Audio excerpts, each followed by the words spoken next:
Welcome and welcome back, friends, to In a Prosecco. Cheers. I am with my returning guest and husband, Joe. We just went on a 20-day scouting trip through Portugal and Spain, and we're now considering becoming expats. So we wanted to share our journey with you. Now, in this first episode, we're going to focus on Portugal, and then we're going to do a part two on Spain because there's just so much to cover. So, with that said, Joe, welcome back to In a Prosecco. Thanks for having me. Cheers. Great to be here. Mm.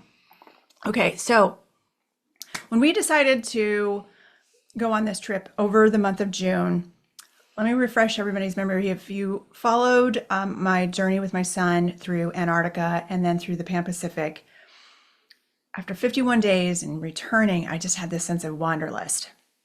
And because Joe also loves travel, when I said, Joe, I think it'd be a good idea for us to go and check out Portugal. So many people are talking about Portugal, a lot of expats moving there.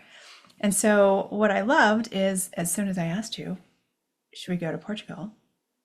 You said, Let's go. Amen. and the cool thing is that our two boys decided to go on a 2-month backpack trip through Europe. So the timing was great because as they were starting their journey, we decided that it was a good time over the month of June for good weather. We were celebrating our 26th anniversary and we coordinated because, Joe, you had a high school reunion. I did. It was my 40-year reunion. I have not been to any of them. So this was a first for me, and I'm super glad I went. It was a ton of fun and great to see all my old classmates, and everybody looked great, and it was a really good time. It was a lot of fun, and I'm It really was glad fun. that we got to stay with your friends. That just made it much more fun. And so from there, instead of flying out of Florida, we flew out of Washington Dulles. And it wasn't a direct flight, it was a layover in Casablanca. And so it was on an airline that we had never heard of, and you had found it called Royal Air Maroc. And So now it's my fault. okay, there's a reason and a story. And but first and foremost, if you haven't heard of Royal Air Maroc, we hadn't either. Forget the name. But we chose it. Well, you had found it and chose it because it was very reasonably priced for lie flat seats in business class. And the times were actually really good. Yes, the times were good. So we thought, okay, this is another part of the adventure.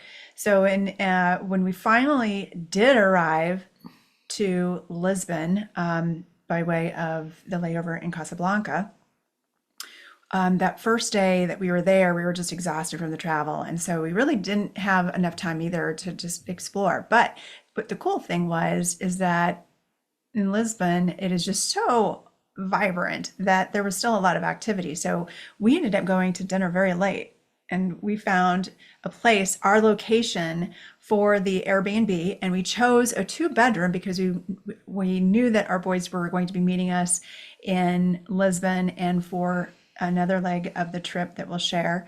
But the 2-bedroom was also located in an area called Baixa Chiado.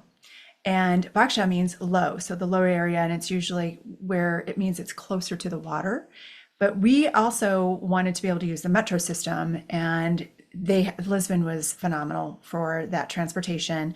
They have trolleys.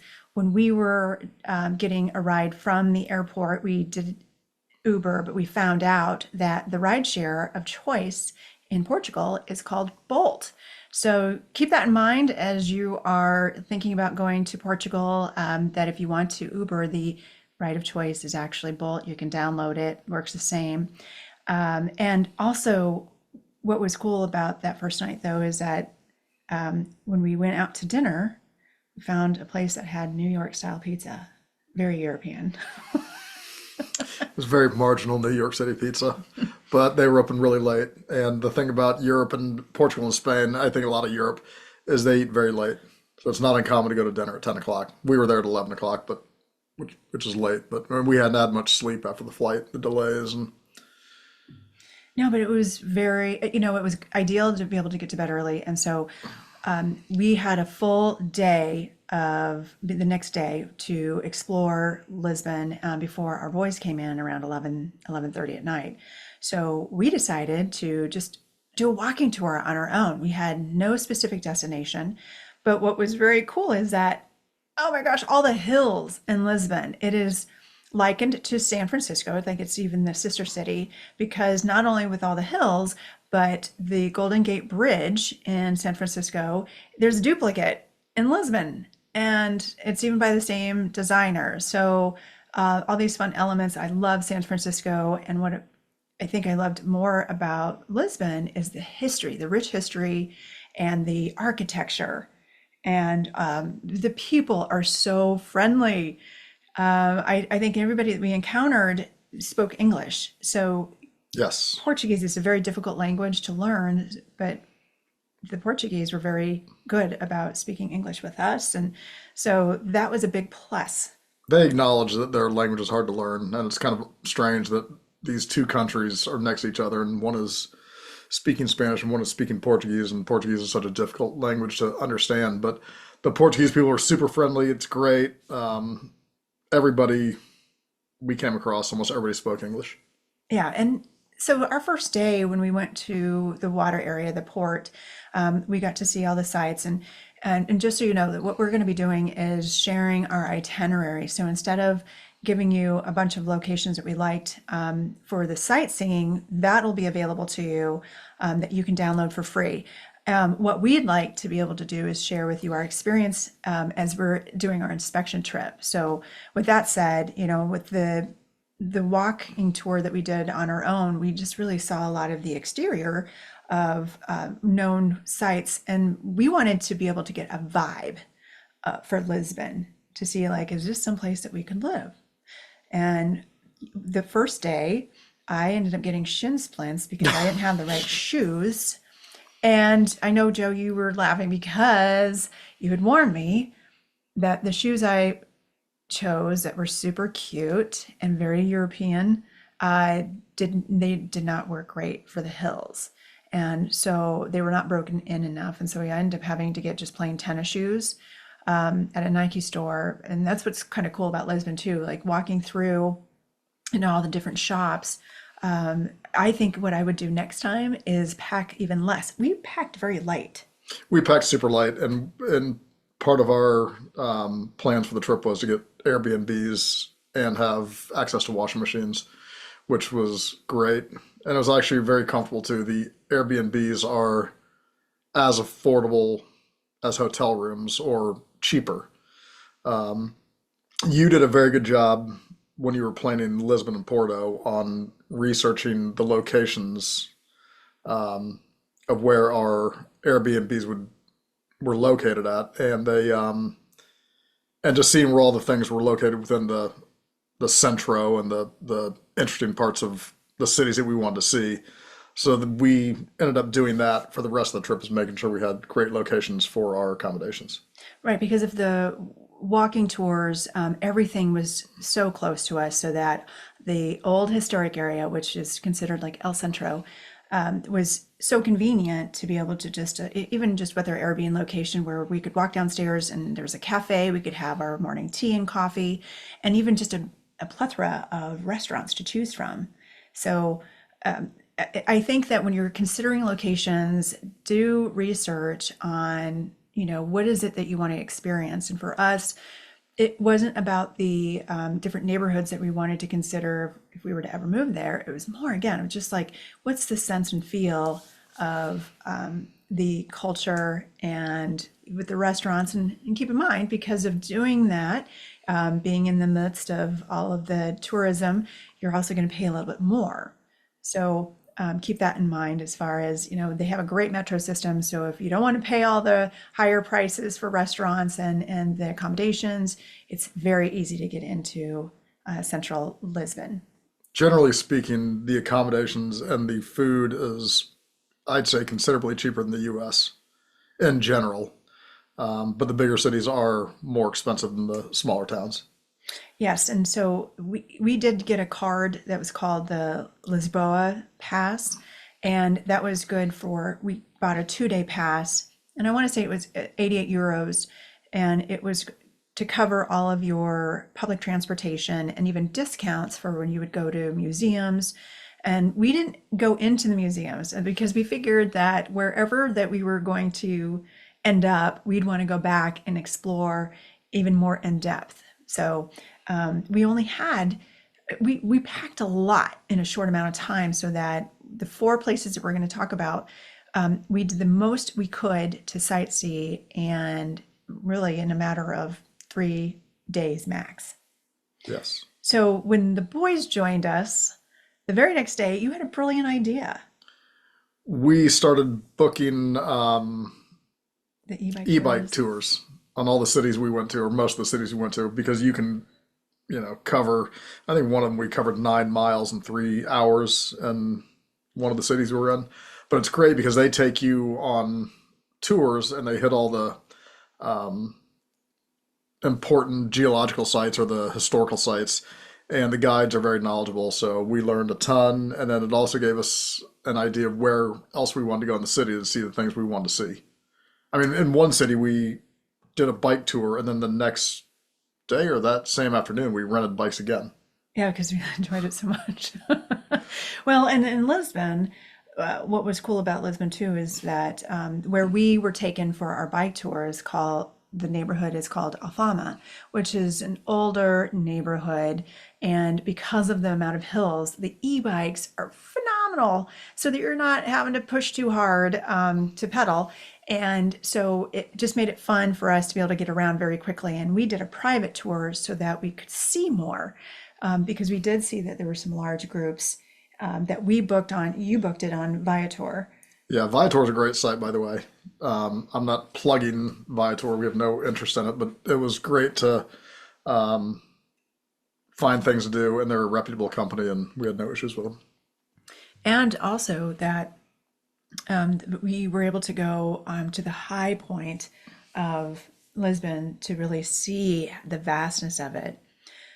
But we also like to get on the water whenever possible to see the city and the towns from the water. So when we didn't do anything special for a cruise or anything like that, we just took the ferry across. I'm not even sure the name of the little town across from Lisbon we went to, but the perspective that you get from seeing the city and the town, from a mile, 2 miles away, just spread out over the hills. It was really cool. Yeah, just another perspective. So being able to be on the bike where we could see a lot very quickly.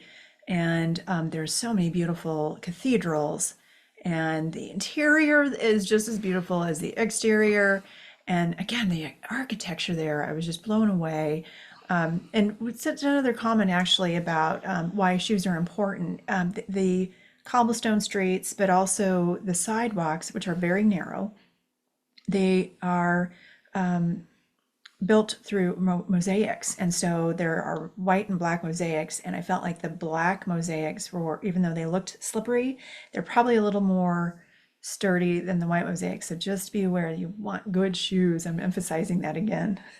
And when it gets wet, it's very slippery to walk around on the cobblestone sidewalks and streets. And it's so old over there and so historical that these stone streets and sidewalks are like completely worn down and smooth. They've been around for just decades and decades, and it's awesome. Portugal's a very cool town. Country, but it's not flat. It's very hilly. Yes. Be And prepared. Lisbon has about 3 million people. And so considering how large it was, what I loved Lisbon, I just felt like, I was excited about to go to our next destination because 3 million seemed like too big for me. So our next destination that the boys joined us for was Porto, Portugal. Yes, we spent the day with them in Lisbon, and then the next day we got up and took a train up to Porto. And we love traveling by trains because you can just see so much of the country, and you can get on your phone and Google Maps and follow where you're at and the little towns you're going through. And we got to Porto, which is another awesome town. It's pretty cool in Porto. It's very similar to San Francisco. It's rainy in the winter. It's breezy, and it's not real warm. It was kind of cold when we were there, and For I June. was not prepared for that. Yeah, the surprise for me was that the weather was a lot cooler. Porto is absolutely beautiful, though.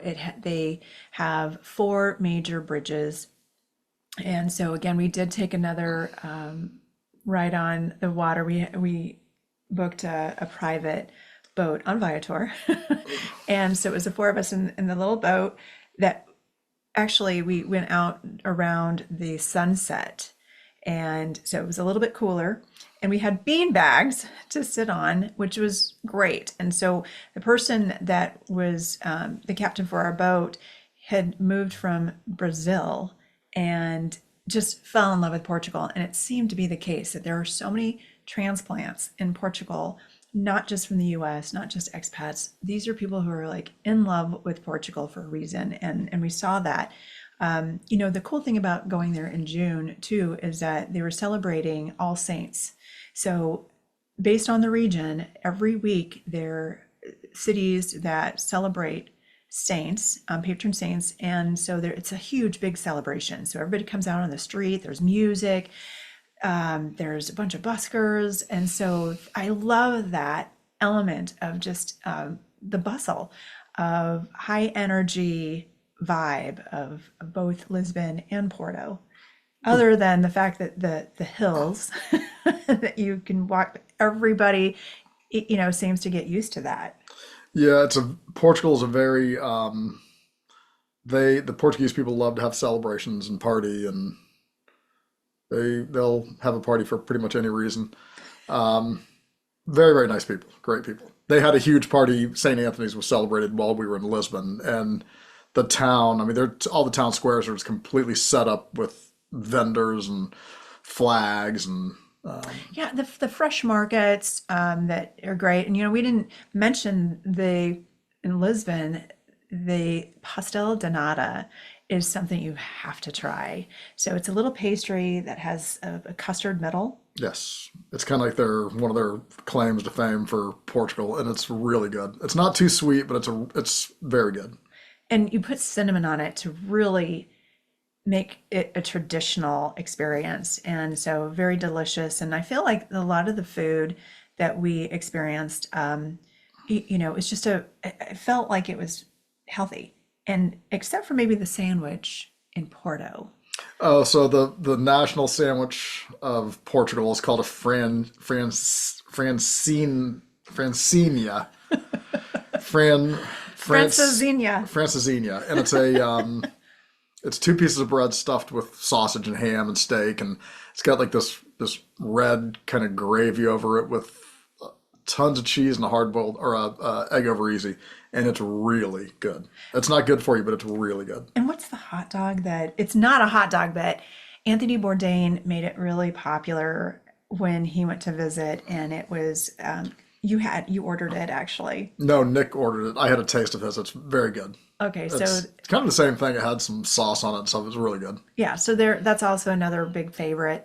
But what was also cool about Porto is that I had a girlfriend from high school that moved to Porto, or not, sorry, not Porto, but Canberra, Coimbra, Coimbra. Portugal. And so she joined us for dinner, and we could get her insight on how much she loved Portugal. And even with the weather, where she is, she's more inland, and so it's not as cool.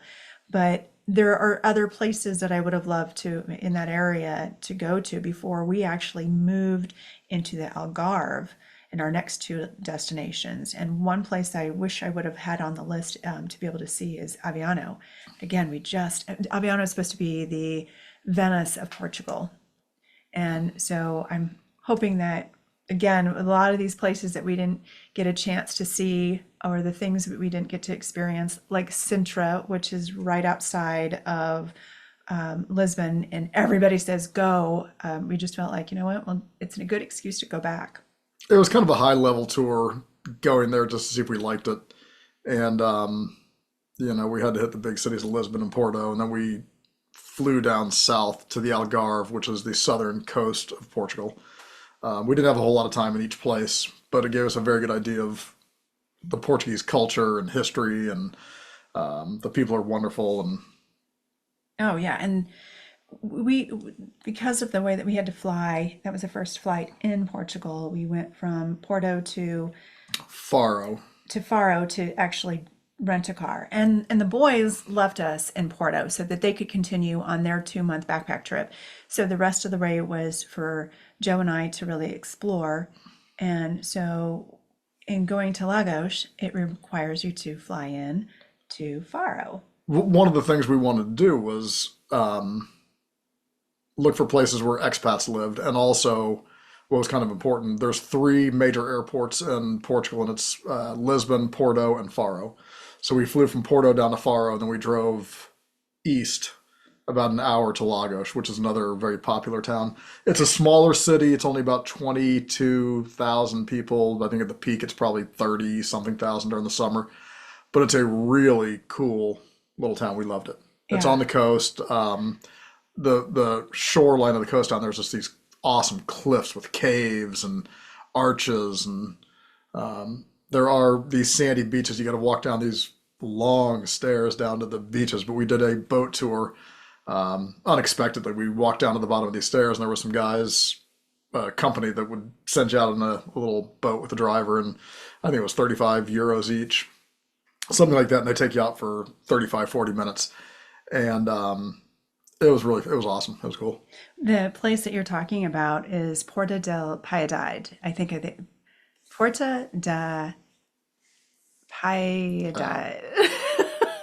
I need to work on my Portuguese, but It's the lighthouse it's in considered Lagos. the lighthouse. It means the point of mercy, but everybody knows it as the lighthouse. And there's so many people that walk over there, and it is a great amount of walking. Like you get your exercise, and it's so worth it because it is just absolutely gorgeous. And so if you can get down to those areas where there, the beaches, we discovered from our boat ride that there's a nude beach, and there was when you have that private beach, we did see some people getting it on. You saw that. You were quick to point that out. I didn't see it. I saw them over there. I didn't know what they were doing. And our captain said, yeah, that happens a lot. So you know what? Portugal's a very happy country. Yeah. So it was fun to be able to like see the beautiful cliffs there. And we also just loved when we checked into our Airbnb. And this is for those who are Airbnb owners. It is so nice to have the little extras. So this location in Lagos the Airbnb actually had a washer and dryer. So we had to plan accordingly in the other places with the Airbnbs that we booked to make enough time to allow for the clothes to dry, because you have to lay it out or hang it outside. So to have a dryer seemed like a luxury. Most people do not have dryers in Portugal, and it's very common to see, everybody hanging their clothes off their balconies and to dry, Yeah, which was fine. welcome to Europe. And so when we were met by the Airbnb host, he had shared with us, not only he provided a bottle of wine for us, and then had the Pastel de Natas with us with the cinnamon, and even had a big bottle of water because he said that, don't drink the water out of the tap. And the little extras, just at the time that he took to walk us through the Airbnb, and he even introduced us, because he was born in Namibia, that there are wildlife channels on YouTube that you can look up, and there are live feeds of wildlife coming through different watering holes. And so that was kind of a cool thing to be able to learn. And It's super cool to see the zebras and the elephants and lions, and they just put cameras up on these live feeds at these watering holes, and they pump water into them. And there's several of them throughout the country, but it was, we found ourselves sitting in front of the TV watching all the different animals come and drink from the water holes, the elephants and everybody else. well, it just shows that like the diversity that Portugal has as far as people who are choosing to come and live there. So what our highlight also with some dinners is that it was so reasonable in Lagos. One of my favorite dinners actually was the all you can eat sushi And it was a big surprise because not only was the sushi delicious, and you could also pick from other menu items as part of the all you can eat. And they were like little Asian tapas. Oh man, they were good. Curry dishes and little rolled up meat that was grilled, and the food was very, very good. And And and generally speaking, we don't go to all you can eat sushi places. I mean, I think I've heard of one before. I've never seen one. It's pretty common over in Portugal to do all you can eat sushi. But for the sushi and all the little tapas and sake and I had sparkling water. It was with a tip. It was $40. You cannot eat sushi in the United States for $40. not all you can eat. No. That's really, really good. Maybe you can, I don't know, but it was a very lovely surprise. And the other dish that we fell in love with is called chicken peri-peri. Oh man. I think the dish originated in Africa, I believe, because we've researched the recipe to make it.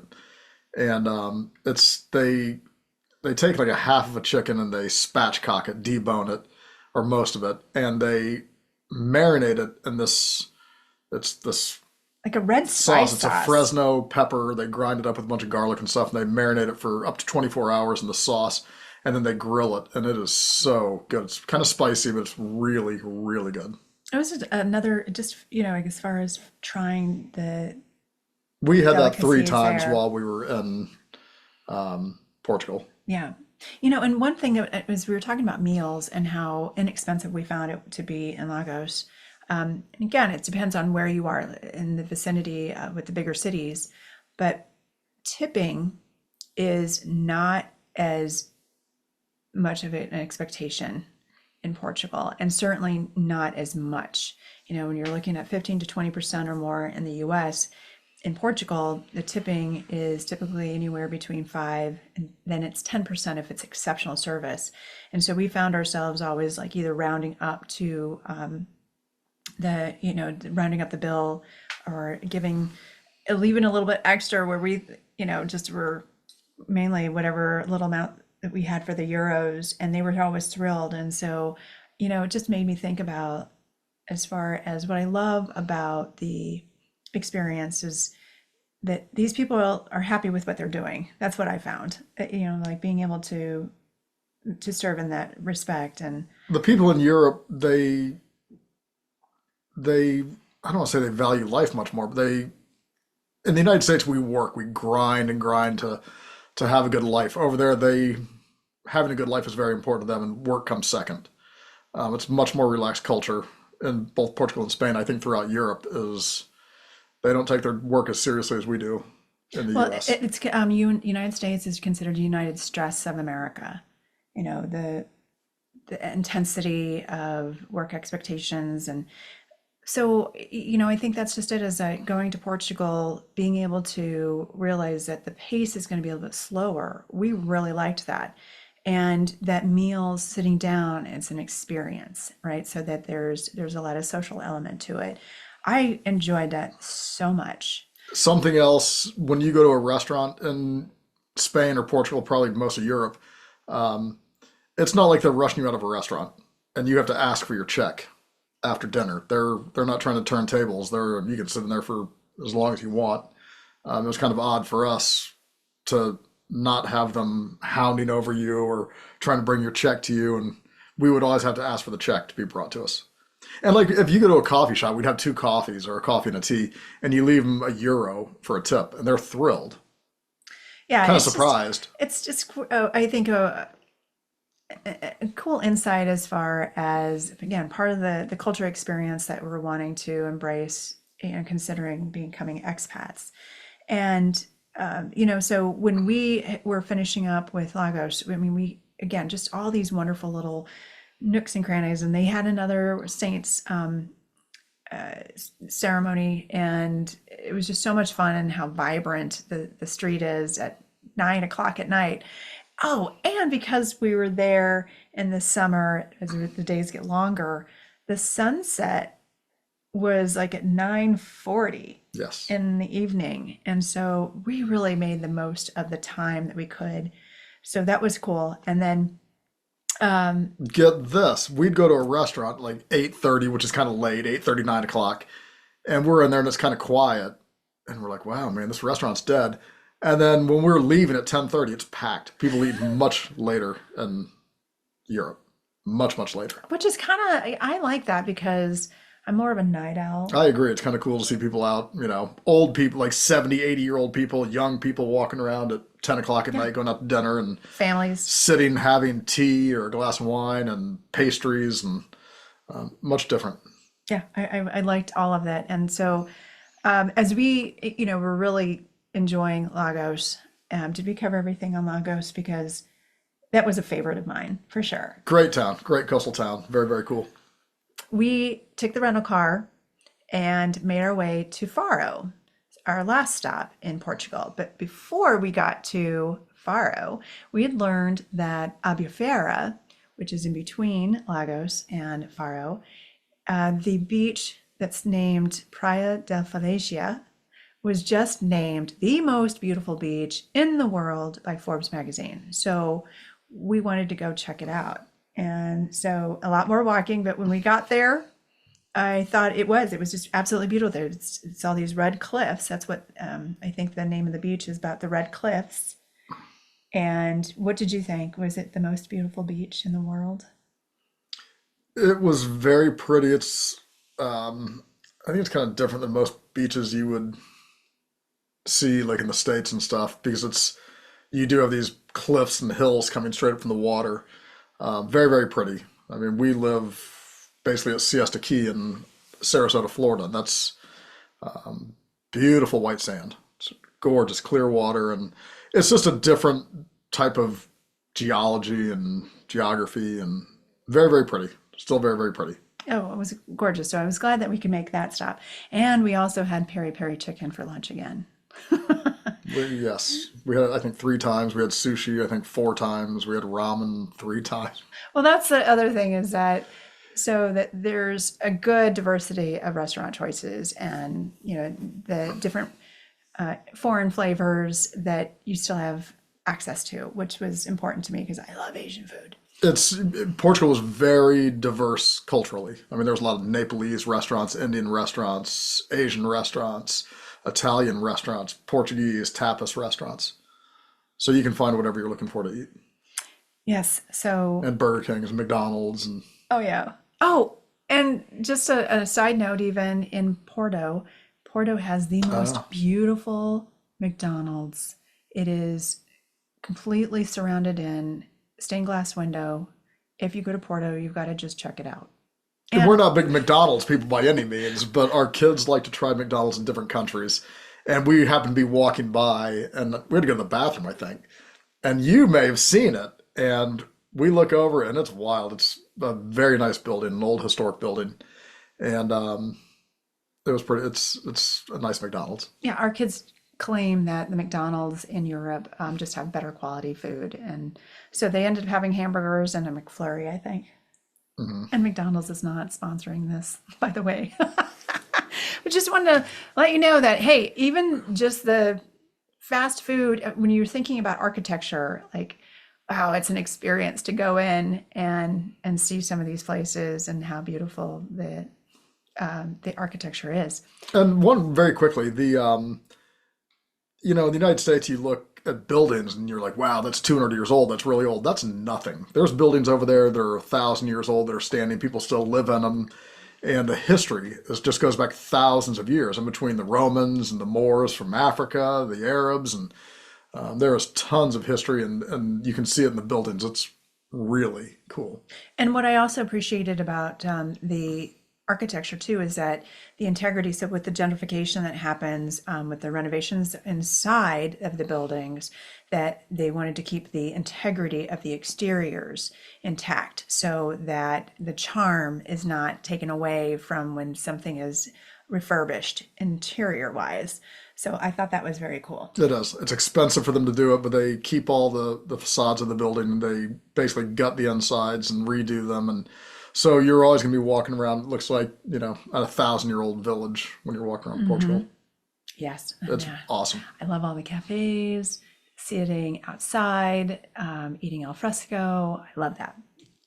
So our last location in Portugal, Faro, is around 61,000 Yep. in population. So a little bit bigger than Lagos, smaller than Porto. I wanted to fall in love with Faro.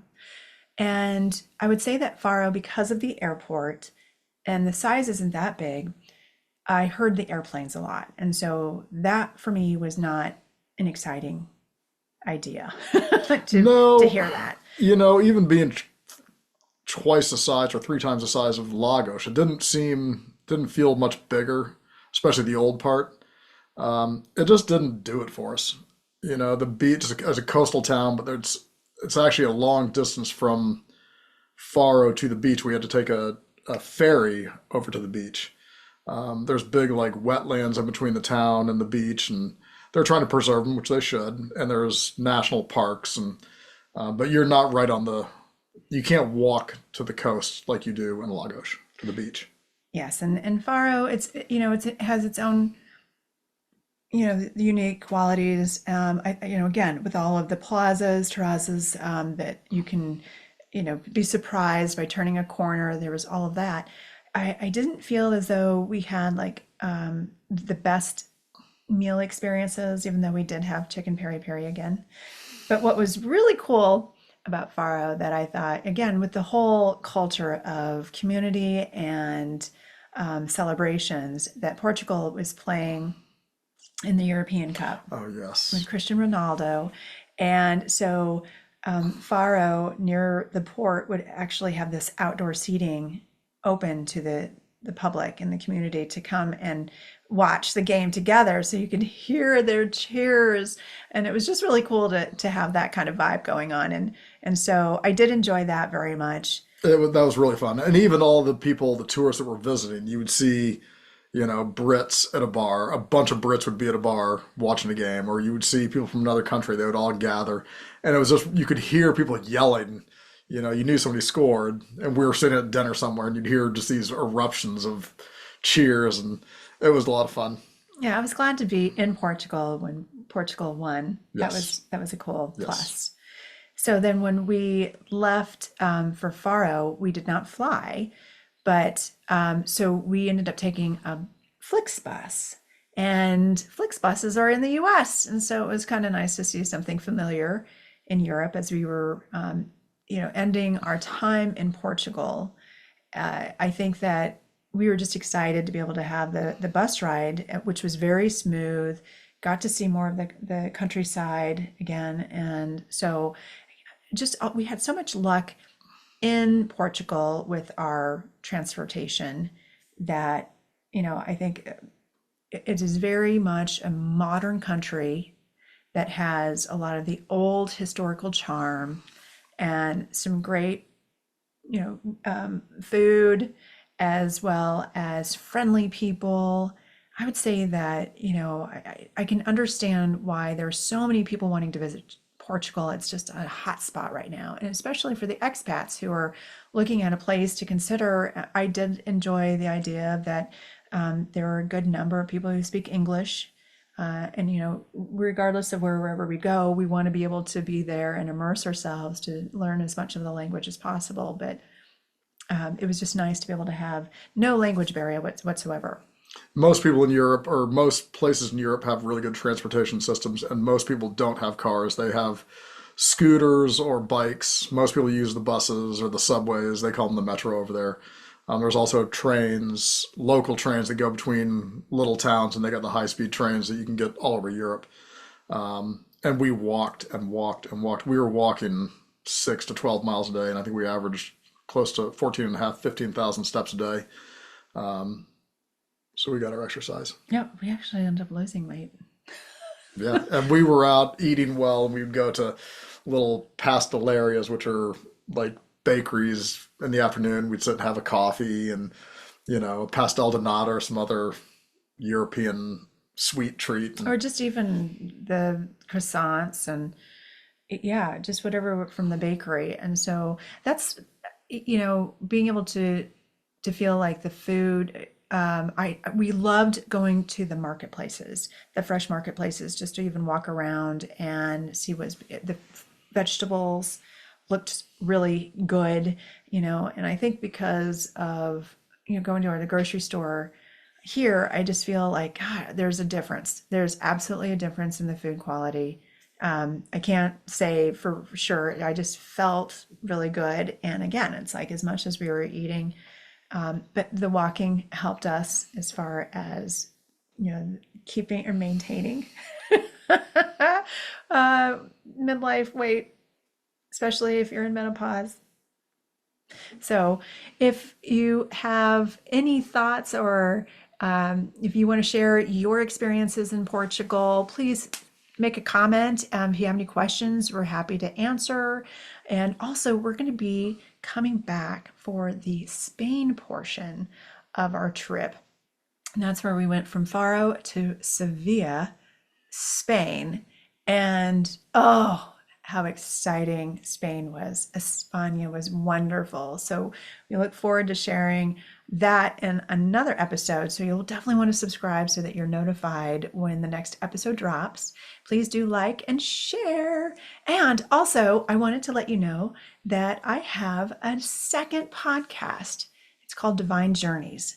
Please locate it, find it, subscribe, and some more interesting topics relating to HIT for the soul. And HIT stands for healing, intuition, intention, and transformation. And so more topics on that you can find and locate. But otherwise, until next time, Joe.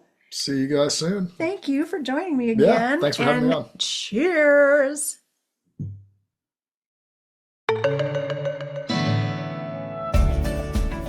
If you enjoyed this episode of In a Prosecco, be sure to subscribe so you're notified when a new episode is posted.